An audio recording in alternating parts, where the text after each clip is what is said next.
बांग्लादेश भारत की आंख का शहीद क्यों है?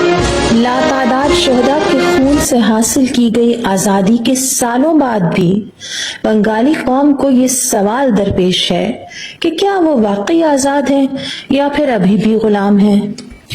हिंदुस्तान से वफादारी के मंत्र की बाज़गश्त बांग्लादेश की पिछली हुकूमत में बहुत शद्दोमद से सुनाई देती थी। भारत के लिए ये मोहब्बत बांग्लादेशियों के लिए किस हद तक खतरनाक साबित हो सकती है, आज की 15 मिनटों की इस किस्त में तारीख की रोशनी में इस पे बात करते हैं। मैं हूं आपके साथ सादिया। हिंदुस्तानी रियासत का बुनियादी उसूल एक रियासत का तस्वुर है जो इलाकाई खुदमुख्तारी पर मरकजी अथॉरिटी को तरजीह देता है।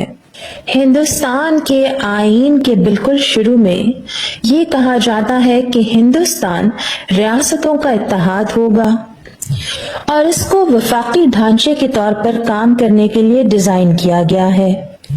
फेडरेशन का लेबल लगने के बावजूद हिंदुस्तान के निजाम और रियासत-ए मुत्तहिदा अमेरिका के निजाम में जमीन आसमान का फर्क है। रियासत-ए मुत्तहिदा में अगर कोई रियासत कभी अलग होना चाहे तो ऐसे ऑप्शन की आईनी तौर पर इजाजत दी गई है। ताहम भारत में दूसरी तरफ रियासतों के कामयाब होने का आईनी रास्ता गैर रस्मी तौर पर बंद कर दिया गया है। भारत ने बार बार आईन के आर्टिकल 1 की शिक 3 को कमजोर पड़ोसी इलाकों को जम करने की बुनियाद के तौर पर इस्तेमाल किया। इसका ताजा तरीन हदफ बांग्लादेश है। इस अजीम शान मंसूबे के आखिरी बाब का नाम बांग्लादेश रखा गया है।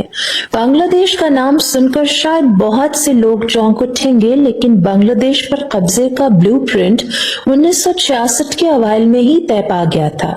आजादी पसंद मुहिउद्दीन अहमद की मशहूर किताब जसद्स rise and fall politics of turbulent times में लिखा है कि जंग आजादी के बाद में मुल्क में किसी भी आईनी खला को रोकने के लिए एक आर्जी हुकूमत की तश्कील की अशद जरूरत थी, लेकिन भारत के इरादे मुख्तलिफ थे और उसने आर्जी हुकूमत के क़याम की शदीद मुखालफत की। शेख मोनी ने तुफैल और दीगर के साथ मिलकर शहीद ताजुद्दीन अहमद की क़यादत में आर्जी हुकूमत की तश्कील की भी मुखालफत की। भारतीय खुफिया एजेंसी की पुष्तपनाही से एक और फोर्स बनाई गई। किताब के मुसन्निफ लिखते हैं कि हिंदुस्तानी फौज के सरबराह जनरल सैम मानेक शाह ने ताजुद्दीन अहमद को बताया कि उन्होंने एक खास काम को अंजाम देने के लिए फौज के शाना बशाना एक खुसूसी फोर्स तश्कील दी है।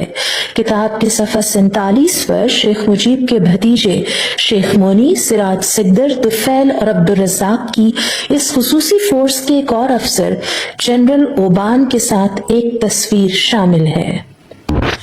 किताब की 4 सतरें मंदरज झैल हैं। रामेश्वर नाथ काओ रॉ इंडिया के डायरेक्टर थे।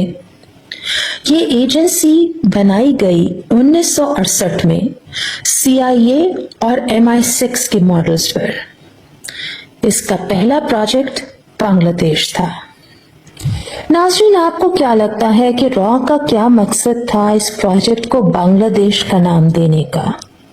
इसको समझने के लिए हमें तारीख में जाना पड़ेगा। 1947 में जब अंग्रेजों ने हिंदुस्तान की आजादी का ऐलान किया तो बर्रे सगीर में 565 छोटी रियासतें थीं जिन्हें प्रिंसली स्टेट्स कहा जाता था।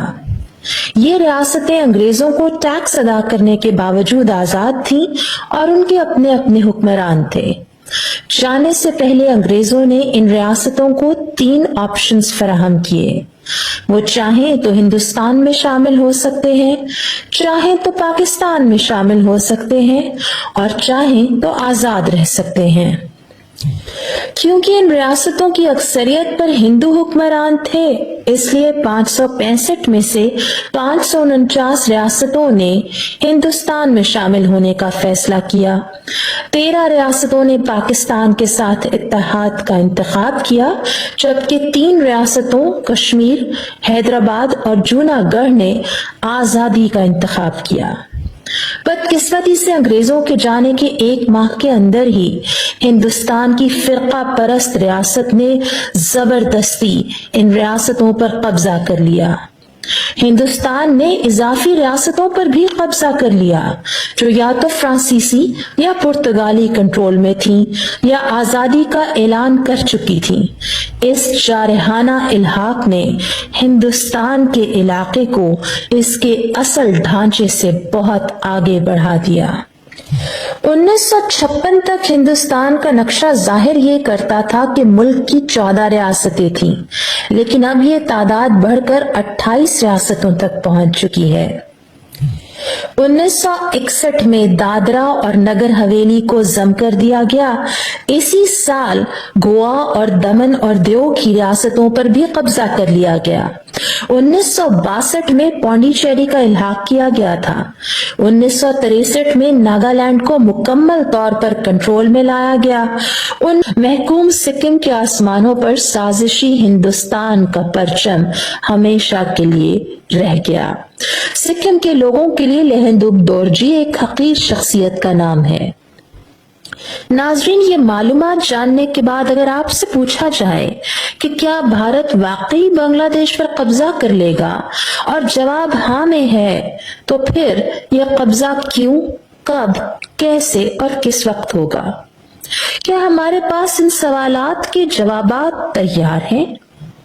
दरहकीकत जरूरी नहीं कि तमाम खबरें सबके साथ शेयर की जाएं, लेकिन क्या ये मालूमात जिन लोगों को सौंपी गई हैं वो वाकई इसके बारे में जानते हैं या वो बाखबर होने के बावजूद ना जानने का बहाना करते हैं? जब इस किस्म के शकूक पैदा होते हैं, चाहे वो तिजारती जहाज से मुताल्लिक ही क्यों ना हो, आपको खबर होनी चाहिए, क्योंकि गहरे समंदरों में किसी नॉर्वेस्टर के कहर के दौरान मल्लाह खुद बांग्लादेश के इस जहाज को हिंदुस्तान में डुबो देना चाहते हैं।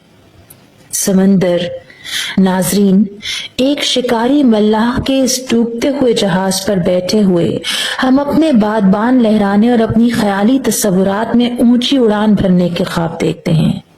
दूसरी कौमों को बेचे गए इस महकूम मुल्क में हम शुमार करते हैं कि पद्मा पुल के नीचे कितने सतून खड़े हो गए। ऐ सोती हुई कौम, एक लम्हे के लिए सोचो, क्या तुम इस आजाद खुद मुख्तार कौम को तुम्हारे बाप ने अपने बच्चों के लिए महकूम बनाकर छोड़ा हो? गहराई से सोचें, क्या आप अपनी आने वाली नस्लों को साम्राज्यी शेर के मुंह की गिरफ्त में छोड़ने की जिम्मेदारी से बच सकते हैं?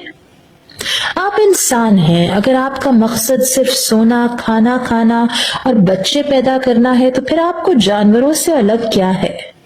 अपने आप को एक इंसान साबित करने के लिए आपको नाइंसाफी के खिलाफ खड़ा होना चाहिए और सदाकत के लिए लड़ना चाहिए।